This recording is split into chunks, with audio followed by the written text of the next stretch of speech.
Que a paz e a graça do Senhor Jesus possa estar inundando os nossos corações.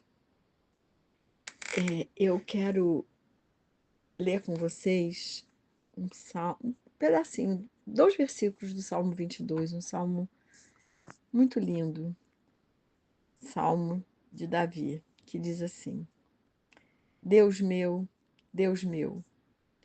por que me desamparaste? Porque se acham longe da minha salvação as palavras do meu gemido. Deus meu, clamo de dia e não me respondes. Também de noite, porém não tenho sossego. Jesus, na cruz, em sua mais profunda dor e com um sentimento de desamparo, deu o mesmo grito de Davi. Eu sempre digo isso, que o pior momento do Calvário, da dor, do martírio de Jesus foi esse sentimento de desamparo. Jesus teve espinho na cabeça, cravos nas mãos e nos pés. Ele passou por todo tipo de dor, chibatadas. Mas no momento em que o pecado da humanidade caiu sobre Jesus, houve pela primeira vez uma separação do Pai e Deus. Tanto que Jesus não disse, Jesus só se referia a Deus Pai, Pai, Pai, todas as orações. Ele fala, o meu Pai que me enviou, mas naquele momento era Deus, não era mais Pai. E ele fala, Deus meu, por que me desamparaste? Ele dá o mesmo grito que Davi deu, mas num momento de muito maior sofrimento. Há momentos em que nos sentimos assim. Há situações que nos sentimos desamparados. Vivemos circunstâncias em que achamos que Deus não está nos escutando e não está se importando com nossa dor, com a nossa luta, com o nosso sofrimento. Davi se sentiu assim. Jesus também, mas numa situação diferente, mas de qualquer maneira, naquele momento da cruz, que eu digo que foi a maior dor de Jesus, quando ele se separa do Pai, porque o pecado faz separação entre Deus e o homem, como diz lá em Isaías, naquele momento, Deus vira as costas. Jesus, pela primeira e única vez, se vê separado do seu Pai. Mas Davi era um homem pecador como nós somos. E ele sofreu muitas perseguições e ele realmente, quando ele fala esse salmo, quando ele escreve esse salmo, ele está dizendo, Deus meu,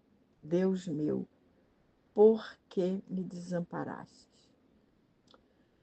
E o sentimento de desamparo é um dos sentimentos mais dolorosos que existem. Marca a nossa alma de forma contundente, gerando uma memória de muita dor em nossa mente, em nosso coração, em nossa alma. Mas é exatamente nessa hora que o Senhor injeta em nós uma porção de fé inacreditável. E lembramos que o Senhor habita no nosso coração e que prometeu nunca nos abandonar e que estaria conosco todos os dias até a consumação dos séculos. Lá em Mateus 28, 20, foram as últimas palavras de Jesus. Então, são nesses momentos de agonia e perplexidade que somos fortalecidos pelo Senhor e na força do seu poder. E, de repente, nós percebemos que Ele sempre nos ouve e Ele sempre se importa conosco, porque Ele nos ama com um amor que excede todo entendimento e nunca nos abandona, nunca nos desampara. Por isso, logo em seguida, Davi, um homem segundo o coração de Deus, entoa um cântico de louvor e adoração ao único Deus vivo e verdadeiro. Logo depois dele dizer, Deus meu, por que me abandonaste? Do versículo 23 ao 28, ele diz: louvem o Senhor, vocês que o temem, glorifiquem-no todos vocês, descendência de Jacó, temam-no todos vocês, posteridade de Israel, porque não desprezou, nem detestou a dor do aflito, nem ocultou dele o seu rosto, mas o ouviu quando lhe gritou por socorro. De ti vem o meu louvor na grande congregação. Eu cumprirei os meus votos na presença dos que o temem. Os sofredores hão de comer e fartar-se. Louvarão o Senhor aqueles que o buscam. Que o coração de vocês viva para sempre. Os confins da terra se lembrarão do Senhor e a eles se converterão. Diante dele se prostrarão todas as famílias das nações, pois do Senhor é o reino e é ele quem governa as nações. Que louvor lindo! Que exortação maravilhosa! Que oração em forma de cântico, em forma de louvor. Davi admoesta a Israel, que hoje somos nós somos o Israel de Deus. Ele exorta-nos a temermos a Deus e a glorificarmos o seu nome. O salmo continua afirmando que Deus nunca desprezou a dor do aflito, ocultando dele a sua presença. Davi afirma que quando gritou por socorro, o Senhor o ouviu. Davi, então, compreende que o louvor dele vem de Deus, que todas as canções que ele fez para Deus vinham do Espírito de Deus. E promete sempre cumprir seus votos na presença dos que o temem. Deus sempre cumpre as suas promessas. Aqueles que buscam a face de Deus vão louvá-lo, porque somente Ele é digno de todo louvor e adoração. Somente Jesus, o único Deus vivo e verdadeiro, é digno de todo louvor e adoração. E em seguida há uma linda profecia de que as famílias das nações, até os confins da terra, se converteriam e se prostrariam diante do Senhor, reconhecendo que o reino é de Deus e que somente Ele governa toda a terra. Por isso que Jesus ensinou tantas vezes aos seus discípulos que o reino dele não era desse mundo. Todos ali queriam que Jesus fosse o rei que iria desbancar o Império Romano e iria assumir um reino político. E Jesus disse: não, o meu reino não é desse mundo.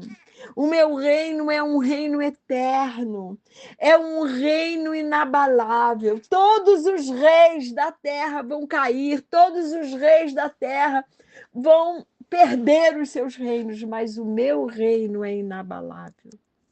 Eu governo sobre toda a terra, sobre todo o universo.